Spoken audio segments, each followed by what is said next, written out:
नमस्कार दोस्तों। आज मैं आप लोग के लिए एसएससी जीडी एग्ज़ाम 2024 22 फरवरी फर्स्ट शिफ्ट का एग्ज़ाम समाप्त हो चुका है। इनमें पूछे गए सही प्रश्न मिल चुके हैं जो आपका 100% रियल और ऑथेंटिक क्वेश्चन है। जिन्हें इसका पीडीएफ चाहिए वो हम टेलीग्राम या व्हाट्सएप ग्रुप पे जुड़ सकते हैं या फिर हमारे व्हाट्सएप नंबर से पीडीएफ प्रोवाइड कर सकते हैं 82107585 पे। पहला प्रश्न दिया गया था, अंजुम चोपड़ा किस खेल से संबंधित हैं? तो अंजुम चोपड़ा क्रिकेट खेल से संबंधित हैं।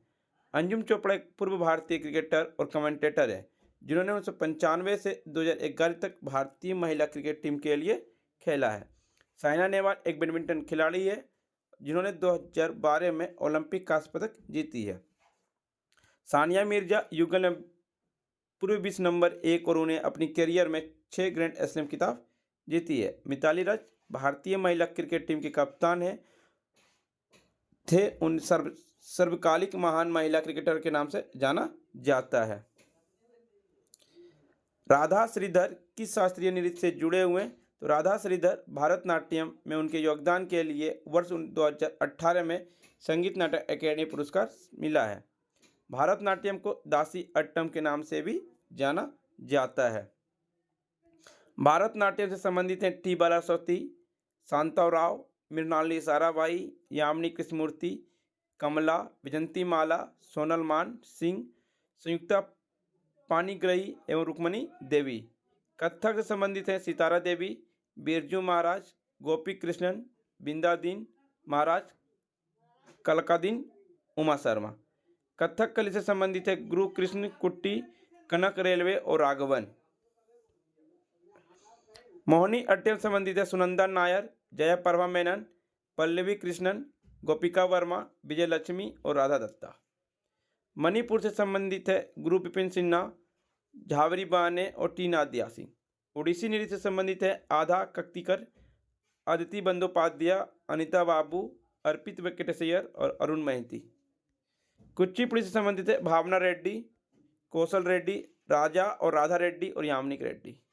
सतरिया संबंधित है मल्लिका कंडाली, स्वर्गीय मनीराम दत्ता मुख्तियार बारी बयान, स्वर्गीय रोसवीर सेकिया बार बयान, डॉक्टर भूपेन हजारिका।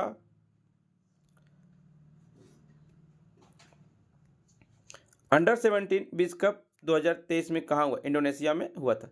वर्तमान चैंपियन जर्मनी है जिसने 2023 के टूर्नामेंट में अपना पहला खिताब जीता।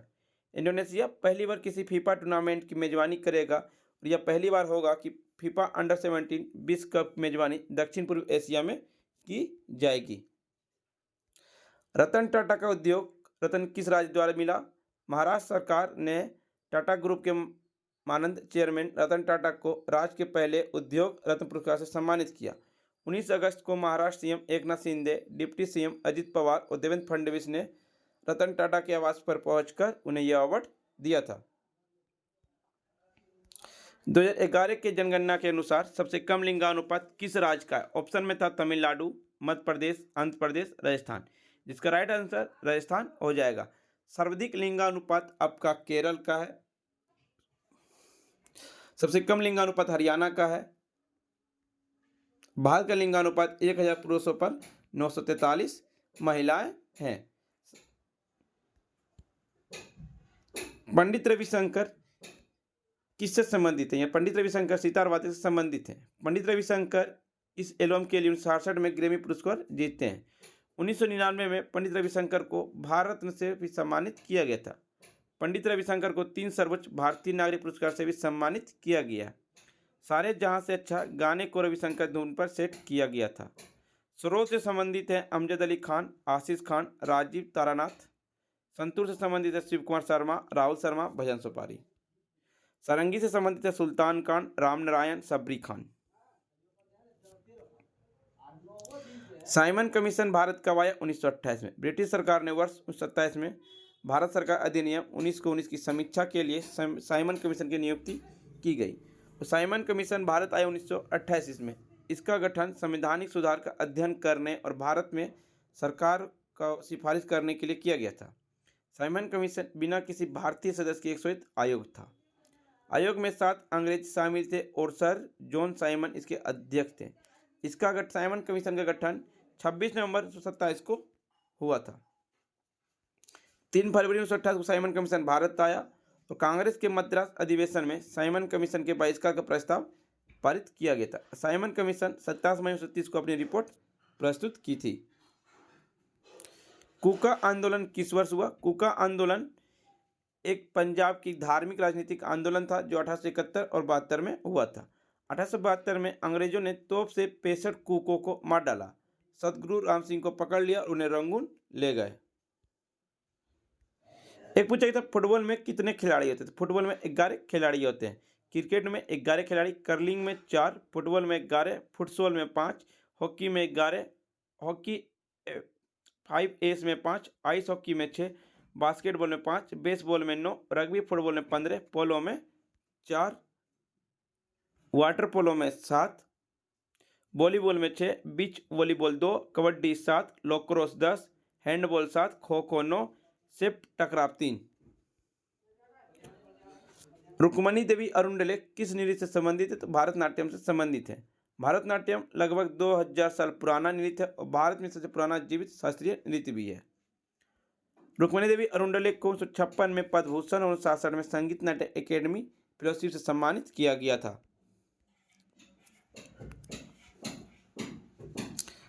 ओलंपिक में महिलाओं ने पहली बार भाग कब लिया? 1900 ईस्वी में भाग लिया था। ओलंपिक का पहला स्थल एथेंस था जिसे 1896 में आयोजित किया गया था।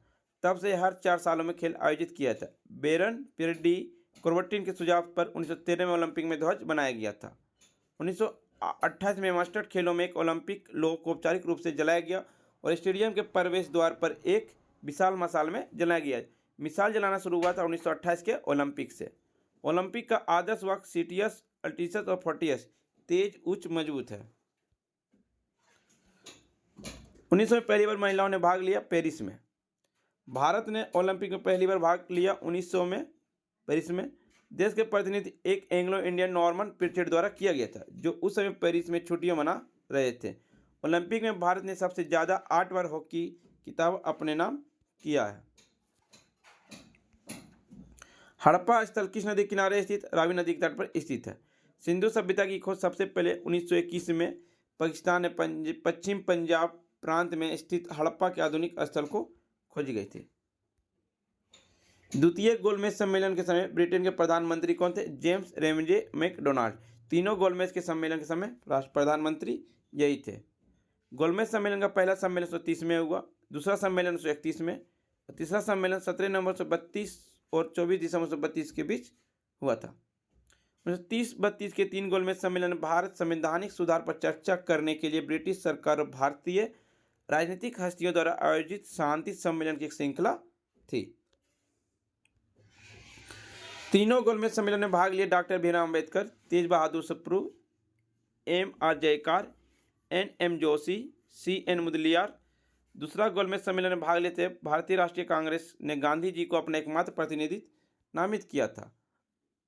ए रंगस्वामी अयंगर, मदन मोहन मालवीय भी थे।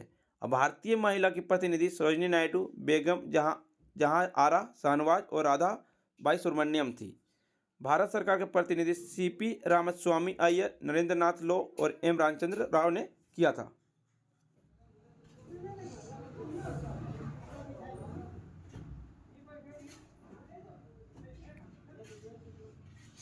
लॉर्ड इब्राहिम 1926 से 31, साइमन कमीशन, दांडी मार्च, नागरिक अभ्युदय आंदोलन, प्रथम गोलमेज सम्मेलन, गांधी इरविन समझौता इन्हीं के समय हुआ था।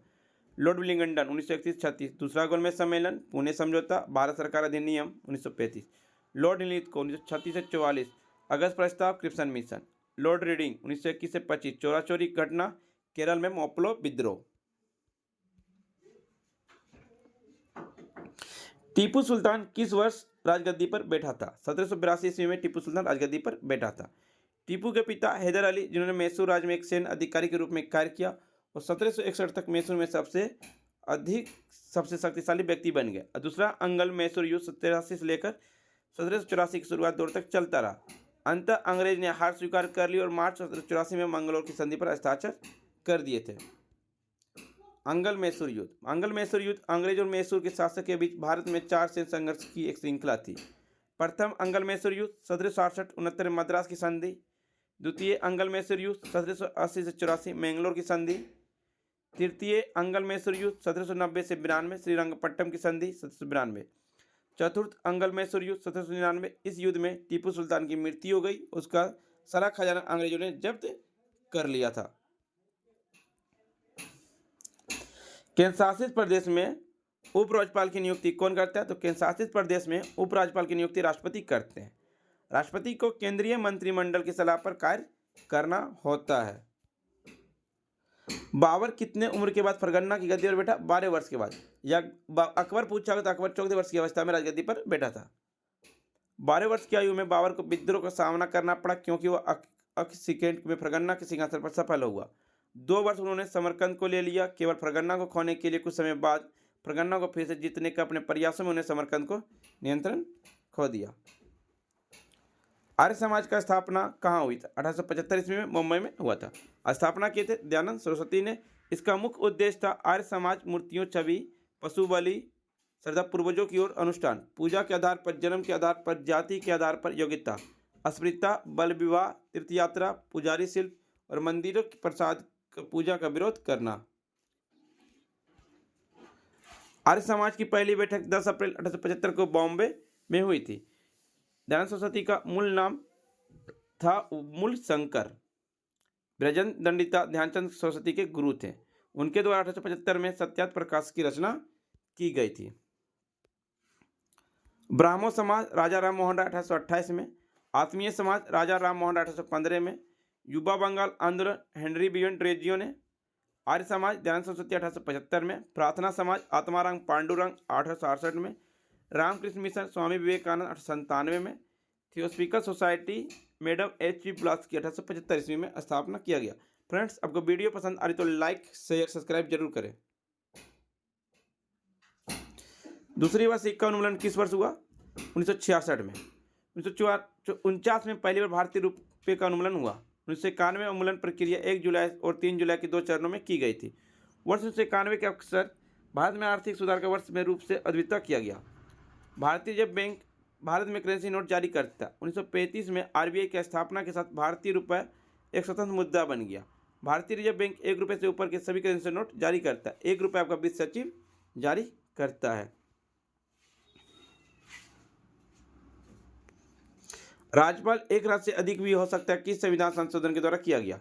7वें संविधान संशोधन 1956 के तहत एक राज्यपाल एक से अधिक राज्यों की भी नियुक्ति किया जा सकता है। अनुच्छेद 153 के अनुसार राज्य में राज्यपाल का पद होना चाहिए। अनुच्छेद 156 राज्यपाल की नियुक्ति संबंधित है। अनुच्छेद 156 राज्यपाल का कार्यकाल। अनुच्छेद 157 राज्यपाल के रूप में नियुक्त के लिए योग्यता। अनुच्छेद 158 राज्यपाल की कार्यपालिका की शर्तें। अनुच्छेद 160 कुछ आकस्मिकता में राज्यपाल के कार्य का निर्वहन। गैस का ठोस में बदलना किस अभिक्रिया है? निक्षेपण अभिक्रिया है।